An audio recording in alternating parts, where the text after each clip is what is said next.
Hello, authors, book lovers, and storytellers. Welcome to another session here in Reader's Magnet's featured author interview. My name is Leah, and I will be your host for today. And with me is one of the Reader's Magnet's featured author, and we are very honored to be given this opportunity as he will be sharing to us what this book is all about, him as an author, and of course, the inspiration behind his book. Let's all welcome our one and only Mr. DC Lyons, author of the book with worn out tools, navigating the rituals of midlife. Hello, DC. How are you doing? It's good to see you. Excellent. Great to be here. Thank you for the warm welcome. You're welcome, DC. Thank you so much. And of course, here with us with Reader's Magnet as well, we are very happy and also honored that you also chose Reader's Magnet to be part of this journey. Thank you so much.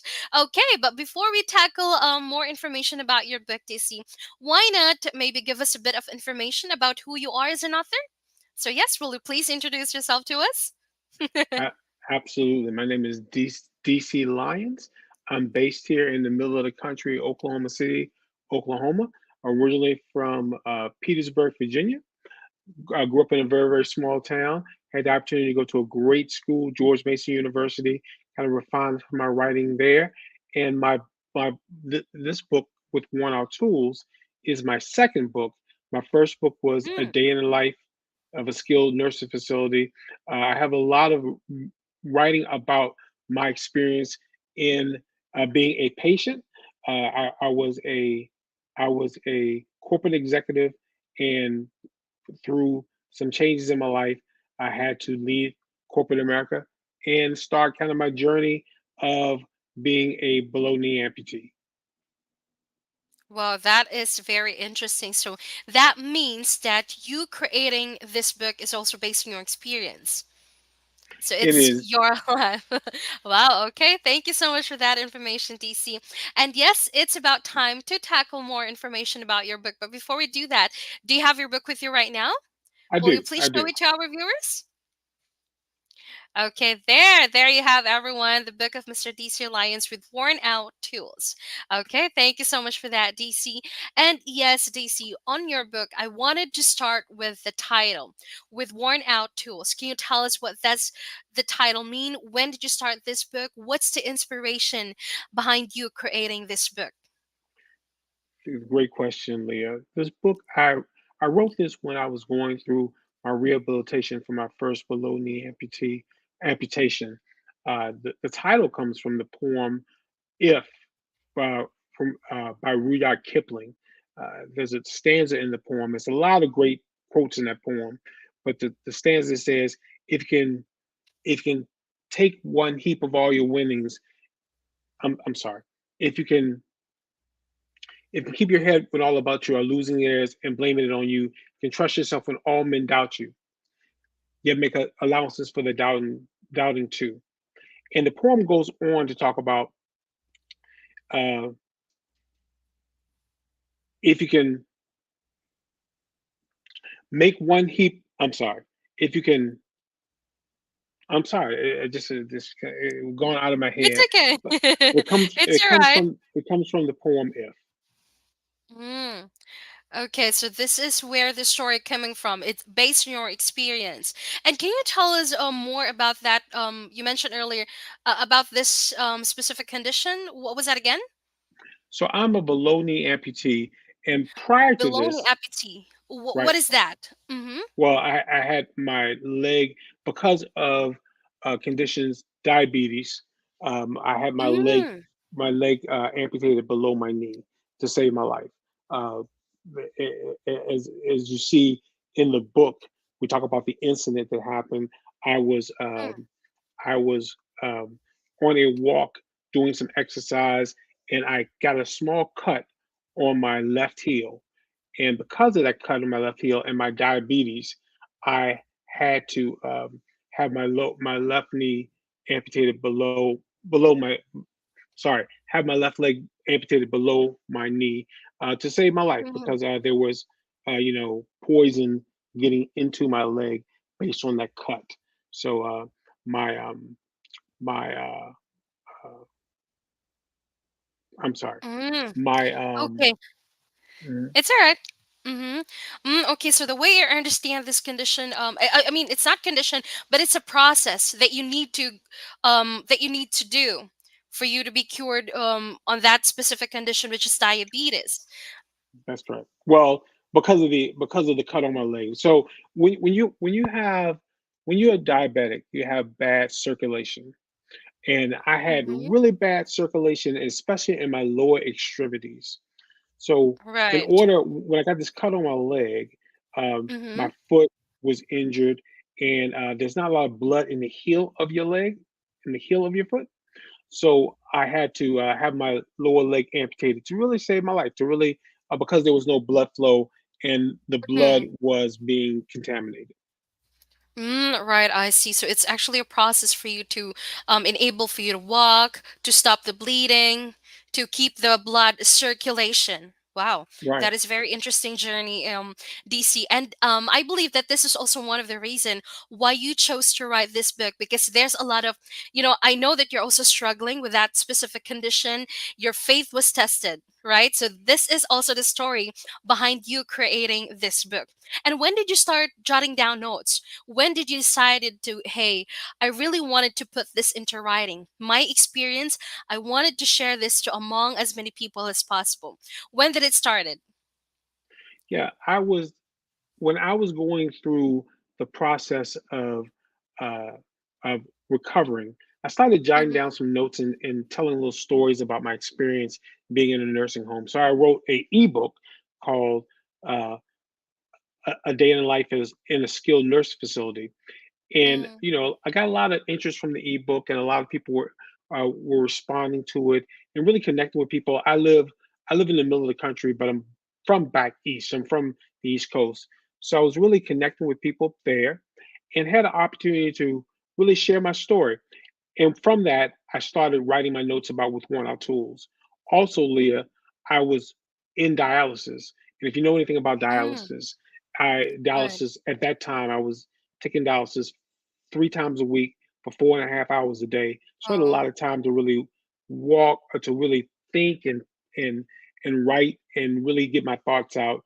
And that's when I started refining with worn out tools. I see.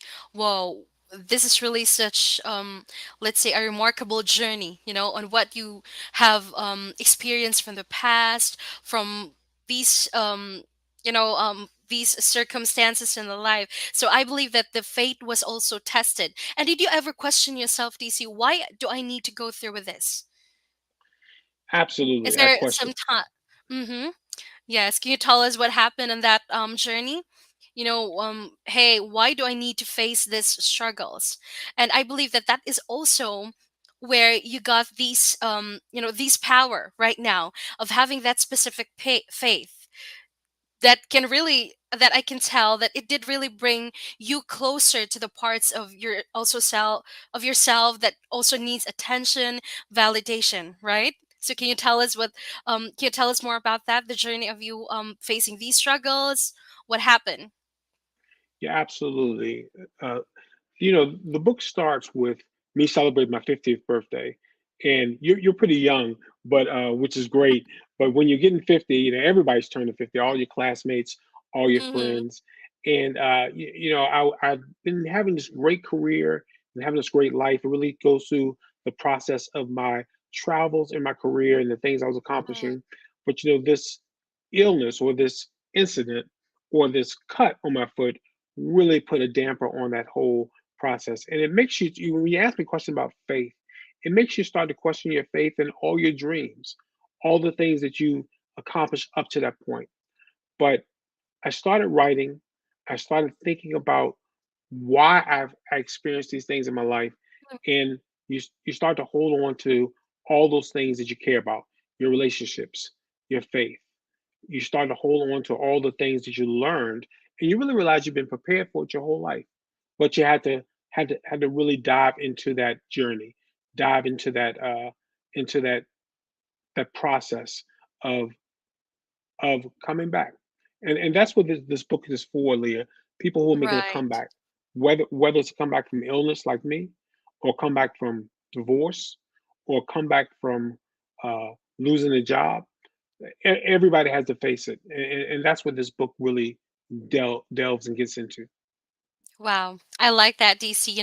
Faith really speaks the language of the heart. I can tell Mhm. that it is really an expression of let's say, of hope. That goes beyond the conscious mind. Now, on that difficult times, DC, how did you keep your faith during these difficult times? That's a great question. I have a wonderful wife, and I talk a lot about in the Wow. book. Our relationship Mhm. really has inspired me. And I have, at that time, I had three beautiful grandkids that, Wow. were the reason why I wanted to keep on going. But what I really did was, I really dug into my faith. I started attending some prayer calls. I started the opportunity to do to build some relationships. I always say that it is it is faith, humor, and uh, relationships that really got me through that relationship with my wife, my family, my fraternity brothers, the humor Mhm. that kind of developed because you have to learn to laugh. I was one of the youngest people in a nursing home going through my rehab. So you have to kind of learn to laugh at yourself and learn to laugh at some of the things that you're going through. And then Right. also uh, my faith as well. Wow, I like that. You know what, DC? One of the things that I like about you creating this book, because again, it's you actually keeping a positive attitude in the midst of these, challenges Mhm. on how to be conscious of their thoughts. Because again, we know that thoughts are very powerful, right?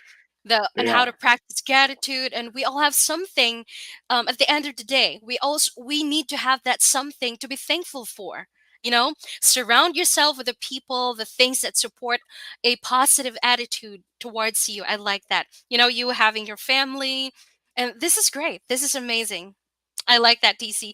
Now, DC, I know that this book of yours is really such a successful creation because you are already getting a lot of, positive feedback coming from the readers, the viewers. Now, can you tell me, what was the impact of writing this book to you and to your loved ones? The impact has been really positive. The conversations I've had with people about their faith, right, about the things they're going through. The fact that, Mhm. Leah, some people have given my book to people who face similar issues, whether they've been Right. illnesses or a couple other people that have had amputations. That's really powerful. The fact that I can be an agent of hope to people really is Mhm. powerful for me. In my conversations with readers, the comments they've left me on Amazon, have just been very encouraging, and Right. it's really strengthening to me to know that I didn't just go through this journey for myself, Mhm. right? That I've been able to share it with other people and made it through. I've had a couple people who've had other illnesses like Mhm. cancer and who've been going through some scary things that they have really read my book and been encouraged and made it through their own journey, which is exactly why I wrote the book. Yes, and I believe that also one of the things that also keeps you going. I like that. Now, DZ, that being said, what advice can you give to someone who is also facing the same situation, the same struggles, the benefit of staying positive with all these difficult times? What would be the advice that you can give to them? I wanted you to take this opportunity, DC. Right. Learn to laugh. Learn to look at your situation and try not to be overwhelmed when life pushes back. Right. Push back at it and and learn to laugh a little bit, learn to take your time and give yourself a little grace. Give yourself a little bit of space in order to get better and expect that things will get better because they eventually will. If you hang in there long enough, you will eventually get better. I've um, learned that very acutely. I always like to say, we asked about faith. The Bible says if you have the faith of a mustard seed, you can move mountains. And I'm so glad the Bible didn't say you had to have the faith of an avocado seed, Wow. because if I had to have that, I'd be out of luck. Right. Thank you so much for that, DC. And I like it, um, really reminding yourself that these ups and downs can bring us also to be more closer to the parts of ourselves that also needs, Mhm. these attention, the validation and love. It also makes us be feel grateful. for whatever we have in our lives, having both of these, all of these things in our lives would also help us to, to stay grounded. And I like that. Thank you so much for that, DC. And it is really an interesting discussion, DC. Thank you so much for also giving us this, this opportunity to also be part of this journey towards you, not just by reaching your goals as an author, but also sharing your experience with God, the faith. I like that. Thank you so much, DC. And Thank of you. course, I wanted you to take this opportunity, DC, to also invite our viewers for the upcoming LA Times Festival of Books, because your book would also be available in there during the event. So, yep, why don't you take this opportunity? Go ahead, DC. Absolutely, absolutely. I would love to share my story with you. You know, Hollywood is filled with stories and they glamorize coming of age. But midlife has its stories as well. You know, illness, sickness, divorce, losing jobs. With Worn Out Tools is my story about my journey from being a corporate executive to becoming a below knee amputee. And it's the first part of my story. It shows me traveling the world in one moment, having a 50th birthday, but then dealing with my own midlife Mhm. crisis. And it's a ritual. It's going to happen to everyone. Please, I would love to you to share my book with me, with Worn Out Tools, Navigating the Rituals of Midlife, and it's available on Amazon, Books a Million, and Barnes and Noble, anywhere you can get books. Okay, thank you so much for that, DC. So yes, everyone, I'd like to let you know that DC's book will be also joining, or yeah, will also be included during the book event of the LA Times Festival of Books. So that would be happening on April 22nd to the 23rd in University of Southern California, Los Angeles, USC campus. And yes, viewers, it will be your chance to know more. Information about what his book is all about, the inspiration of him writing this book. So yes, definitely, everyone. Again, thank you so much, DC, for choosing us to be part of this journey. Author of the book, DC Lyons, again, with Worn Out Tools, navigating the rituals of midlife. Again, his book is available in Amazon.com, Barnes& and Noble, and of course, his website, that would be Courier.com. And you may also follow him on all the social media platform he has. Again, DC, thank you so much. And as we say it here at Reader's Magnet, we share your story with the world. Thank you so much. Thank you, Leah.